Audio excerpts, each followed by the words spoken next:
गजोधर का परिवार बहुत गरीब था। उसकी 10 साल की जुड़वा बेटियां पूजा और गीता थी। उसकी पत्नी घर का काम करती थी और बेचारा गजोधर किसी तरह मेहनत मजदूरी करके अपनी बेटियों का पालन पोषण कर रहा था और उन्हें पढ़ा भी रहा था। एक दिन गजोधर मैं अपनी दोनों जुड़वा बेटियों को स्कूल छोड़ने जा रहा था, तभी अरे गजोधर, लड़कियों पर इतना पैसा खर्च करने की बजाय एक बेटा पैदा करो, कम से कम वो तुम्हारा बुढ़ापे का सहारा तो बनेगा। तुम्हारा एक बेटा है, मैं नहीं देख सकता वो बड़ा होकर तुम्हारा कितना नाम रोशन करेगा। वो कहता है हाँ, वो अपना जीवन चलाने के लिए कुछ ना कुछ जरूर करेगा और तुम्हारी 2 बेटियां हैं, मुझे लगता है तुम उनकी शादी कर दोगे और वो अपने ससुराल चली जाएंगी। तुम्हें क्या फायदा होगा? भाई महेश, तुमने कितनी समझदारी वाली बात कही। अगर तुम समाज के सामने ऐसी समझदारी वाली बात कहोगे तो पूरा समाज तुम्हारे चरणों में लौट जाएगा। हाँ, हम अपने फायदे के लिए बच्चे पैदा करते हैं, शर्म आती है क्या मुझे? ऐसी घटिया सोच वाला इंसान मेरे गांव में रहता है। गजोधर, ये तुम हो, बहुत बोल लिया। अब मैं तुम्हें बताता हूँ कि अब तुम क्यों गुस्सा हो। मेरी बेटियों के सामने मेरी बेटियों के बारे में बुरा बोल रहे हो। तब तुमने सोचा नहीं? अच्छा, तुम गुस्से में वहाँ से चली गई। पूजा, गीता, तुम दोनों को किसी की भी बात दिल पर लेने की जरूरत है? समझ में नहीं आता? पापा चिंता मत करो, हमें कोई क्या कहता है इसका बुरा नहीं लगता। हाँ पापा, हम सुन नहीं पाते कि लोग क्या कहते हैं, हम दोनों बहरे हो जाते हैं। गजोधर अपनी दोनों बेटियों को स्कूल में छोड़कर काम पर चला गया। उसने दिन भर मेहनत की। गजोधर रुक गया और शाम को अपने घर वापस आया। गजोधर ने देखा कि उसकी दोनों बेटियां मोमबत्ती की रोशनी में पढ़ाई में व्यस्त थीं। पूजा, गीता, तुम लोग इतनी रात में भी पढ़ाई कर रही हो। तुम दोनों की मेहनत देखकर मुझे बहुत अच्छा लगा। हम बहुत खुश हैं। हम खुशकिस्मत हैं कि हमें ऐसी बेटियां मिली। एक दिन वे हमारे साथ इस गांव का नाम रोशन करेंगी। गांव वाले प्रधान जी के घर के बाहर क्यों इकट्ठे हुए हैं? हमें जाकर देखना होगा। अरे, अगर गांव में लाइट आ गई तो यहाँ सबको खतरा हो सकता है। कच्चे घर बने हैं और सब छप्पर में रहते हैं। अब अगर बिजली की एक भी चिंगारी जल गई तो पूरा गांव जल जाएगा। हाँ प्रधान जी, अगर सब ऐसा सोचते तो आज पूरे देश में लाइट नहीं होती। क्या आपको लगता है कि मैंने कोशिश नहीं की? जब सरकार सुनने को तैयार नहीं है तो इसमें मेरा क्या दोष? मैं प्रधान हूँ, प्रधानमंत्री नहीं। इतना कहकर प्रधान अपने घर के अंदर चले गए। बाहर गांव वाले आपस में बहस करते रहे। अरे राजू, तुम लोग बेवजह प्रधान से बहस कर रहे हो। अरे गजोधर भैया, ये प्रधान न तो किसी और को प्रधान के पद पर खड़ा होने देता है और न ही गांव में लाइट आने दे रहा है। ये सब बड़े लोग हैं, अगर कोई प्रधान के खिलाफ जाने की कोशिश करेगा तो हम इनसे बहस नहीं कर सकते।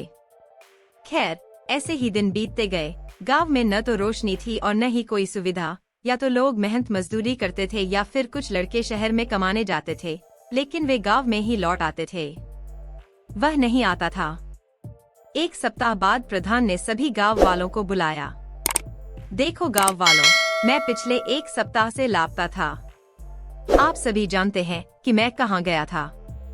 आपने हमें बताया भी नहीं, तो हम कैसे जानेंगे कि आप कहां गए थे? मैं दिल्ली गया, वहां संसद भवन के सामने 1 सप्ताह तक भूख हड़ताल पर रहा। मैंने उन लोगों से आग्रह किया कि जब तक मेरे गांव में रोशनी नहीं लग जाती, मैं यहाँ भूखा बैठा रहूंगा और यहीं मर जाऊंगा।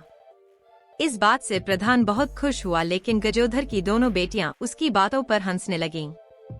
तुम दोनों क्यों हंस रहे हो? क्या मैं मजाक कर रहा हूँ? गजोधर, तुम क्या हो? अपनी दोनों बेटियों को समझाओ।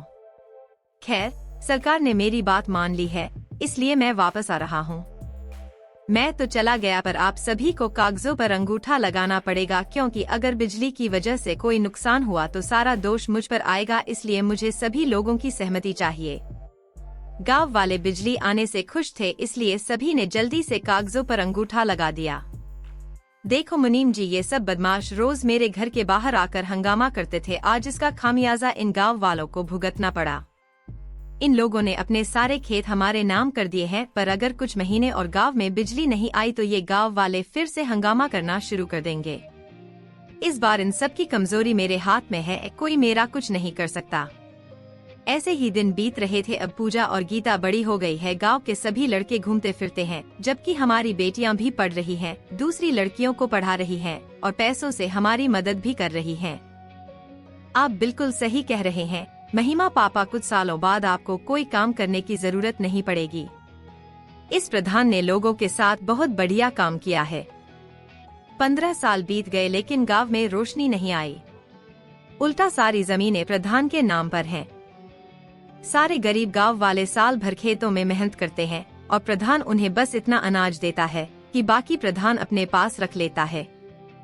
यहाँ तक कि वो हमारी जमीन, हमारा घर भी अपने नाम पर ले लेता है। हम चाहकर भी उसका कुछ नहीं कर सकते। लेकिन पापा, बस हमें 2 साल का समय दे दीजिए, सबकी जमीन वापस हो जाएगी। अगर हम इस प्रधान से भीख नहीं मांगेंगे तो हमारा भी नाम चला जाएगा। नहीं जुड़वा बहन, मेरे बच्चे, जैसा है वैसा ही रहने दो। तुम लोग गुस्से में कुछ मत करना। पापा डरो मत, हम ऐसा कुछ नहीं करेंगे। पूजा और गीता यूपीएससी की तैयारी कर रही थीं। 1 साल बाद उन दोनों की परीक्षा का दिन आ गया। पापा, हमें परीक्षा देने के लिए शहर जाना है। आप दोनों ने परीक्षा के लिए दिन रात मेहनत की है। मैं तुम दोनों को परीक्षा देने जरूर जाऊंगा। गजोधर अपनी जुड़वा बेटियों को लेकर शहर गया। दोनों ने परीक्षा दी और कुछ महीनों बाद रिजल्ट आया जिसमें पूजा और गीता ने टॉप किया। 2 साल के अंदर दोनों जुड़वा बेटियां आईपीएस अधिकारी बन गईं। अब उनका एक ही उद्देश्य था, सभी गांव वालों को उनकी जमीन वापस दिलाना। कानूनी तौर पर सारी जमीन प्रधान के नाम थी तो उन्होंने जबरदस्ती ऐसा किया। वो नहीं कर सकती थी तो दोनों ने एक योजना बनाई। गीता, हमारे एक दोस्त हैं राकेश, जो एक बहुत बड़े बिजनेसमैन के बेटे हैं। उनके पिताजी की कई फैक्ट्रियां हैं, लेकिन अब राकेश जी भी एक फैक्ट्री लगाना चाहते हैं। तो मैं चाहता हूं कि वो फैक्ट्री इसी गांव में लगे ताकि इस गांव के लोगों को कमाने के लिए बाहर ना जाना पड़े। हाँ, राकेश जी को यहाँ बुलाते हैं। अगले दिन पूजा और गीता ने राकेश को फोन किया। प्रधान जी, ये राकेश जी हैं। आपने ओबरॉय बिल्डर का नाम सुना होगा, वो उनके हैं। अरे बेटा, वाह वाह वाह वाह, हमारी किस्मत खुल गई कि आप सीधे हमारे घर आ गए। मुनीम जी, जल्दी से इनके लिए चाय नाश्ते का इंतजाम करो। प्रधान जी, इसकी कोई जरूरत नहीं है। असल में मैं इस गांव में एक फैक्ट्री लगाना चाहता हूं, मुझे आपकी इजाजत चाहिए। हाँ हाँ, बिल्कुल बिल्कुल, मेरी तरफ से पूरी इजाजत है। इन कागजों पर दस्तखत कर दो। प्रधान जी ने लालच में आकर कागजों को बिना पढ़े ही दस्तखत कर दिए। राकेश वहाँ से चला गया। अगले दिन गीता और पूजा पूरे लावलश्कर के साथ प्रधान जी के घर गई। मैं पूरे गाँव में पहुँचा और वहाँ प्रधान जी, यह घर खाली कर दो क्योंकि यह आपका घर है और आपकी सारी जमीन मेरे पिता गजोधर जी के नाम हो गई है। देखिए, आपने ही दस्तखत किए हैं, आपने ही धोखा किया है, आप मेरे साथ हैं। हाँ, आपने ही अब खुद को धोखा दिया है। क्या यह निकलेगा या मैं इसे उठाकर फेंक दूं और गांव वाले आज के बाद बिना कागज पढ़े कहीं भी दस्तखत न करें। अब प्रधान जी गिड़गिड़ाने लगे। माँ, यह नौकरी मेरे लिए बहुत जरूरी है। अगर उन होटल वालों को मेरा काम पसंद आ गया तो मेरी सैलरी और बढ़ जाएगी। मैं बड़ी मुश्किल से जाऊंगी, मुझे ये नौकरी मिली है। अब अगर तुम मुझे इतना घबरा कर भेजोगे तो मेरा वहाँ इतनी दूर अनजान शहर में अनजान जगह पर जाने का मन नहीं करेगा। हाँ हाँ, तुम नहीं कर रही हो मनु, लेकिन तुम वादा करो कि तुम मुझे रोज फोन करती रहोगी। हाँ माँ, जब भी मैं काम से फ्री होंगी तो सबसे पहले तुम्हें फोन करूंगी। ठीक है, रुको, मैं तुम्हारे लिए कुछ खाने का पैक कर देती हूँ, तुम रास्ते में बस में खा लेना। ठीक है माँ, तब तक मैं अपना सामान सूटकेस में रख लूंगी। ये सीता है, लाजवंती की बेटी। लाजवंती बहुत गरीब है। पति की मौत के बाद लाजवंती ने घर पर काम करके सीता का पालन पोषण किया। सीता ने गांव में रहकर 12वीं तक की पढ़ाई पूरी की। सीता आगे पढ़ना चाहती थी लेकिन पिछले 1 साल में लाजवंती की तबीयत बहुत खराब हो गई थी, जिसकी वजह से सीता ने कॉलेज की पढ़ाई के बारे में अपना मन बदल लिया और नौकरी की तलाश शुरू कर दी। सीता की बचपन की सहेली आशा को कुछ समय पहले दिल्ली के एक होटल में नौकरी मिल गई थी। आशा जब गांव आई तो सीता ने अपने बारे में पूछा। मैंने उससे भी बात की तो आशा ने उसे उसी होटल में नौकरी दिलवा दी। अगले दिन सीता नौकरी के लिए दिल्ली पहुंच जाती है। होटल में आशा उसे सब कुछ समझाती है। सीता बहुत मेहनत से होटल में काम करना शुरू कर देती है। शहर का बहुत बड़ा व्यापारी है। श्री जगन्नाथ जी की बेटी गीता आज शाम को अपना जन्मदिन मनाने हमारे होटल में आ रही है। सभी कर्मचारियों को उसका पूरा ख्याल रखना है। जगन्नाथ जी की बेटी गीता को कोई परेशानी नहीं होनी चाहिए क्योंकि वह पहली बार हमारे होटल में आ रही है।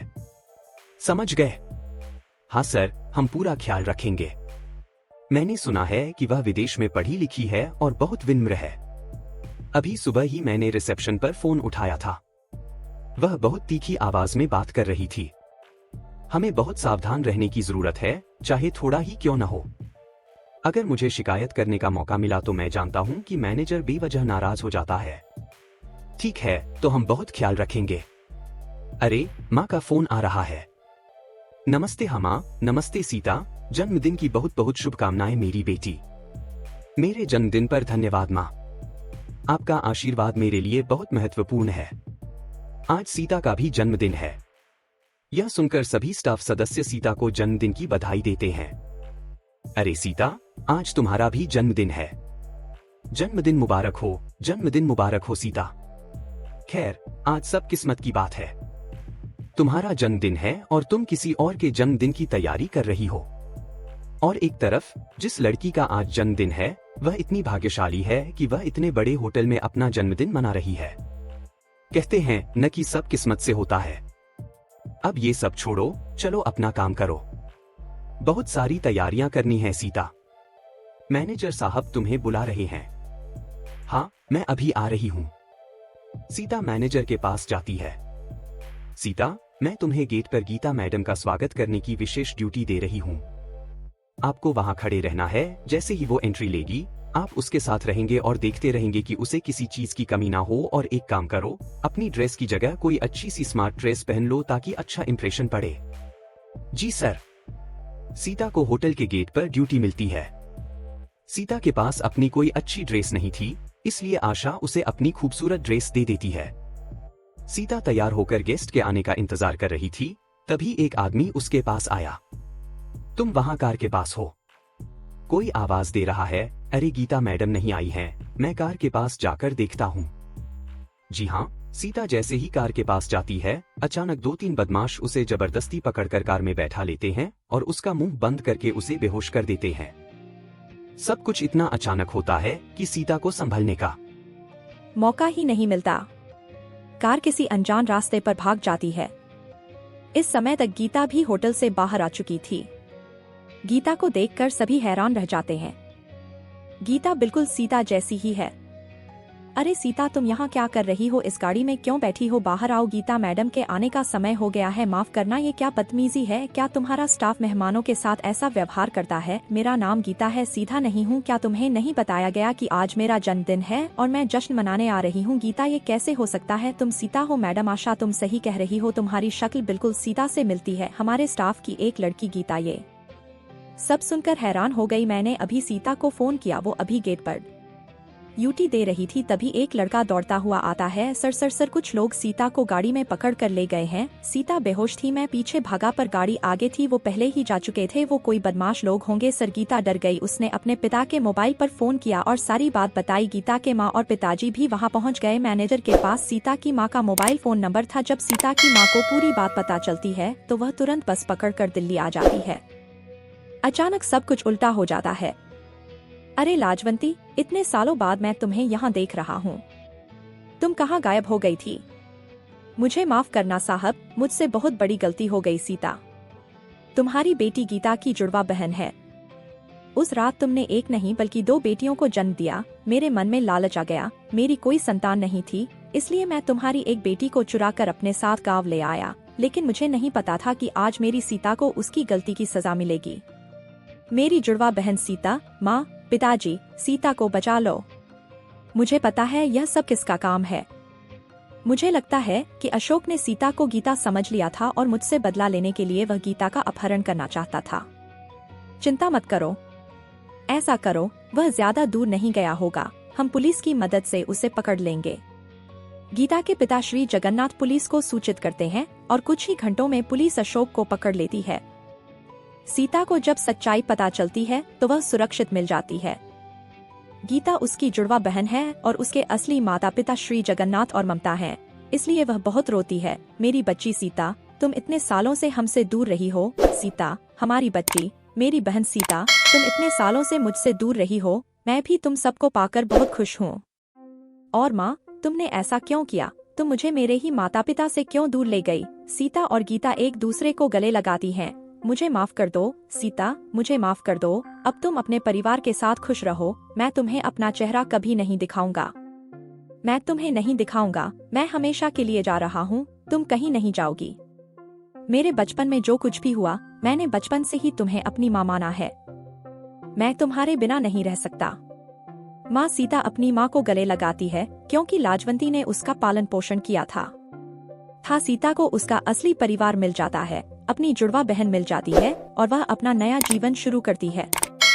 इस वीडियो को देखने के लिए धन्यवाद। अगर आपको यह वीडियो पसंद आया तो कृपया इस वीडियो पर लाइक, सब्सक्राइब, कमेंट करें और शेयर करना न भूलें। और भी मजेदार वीडियो देखने के लिए नीचे बेल आइकन दबाएं।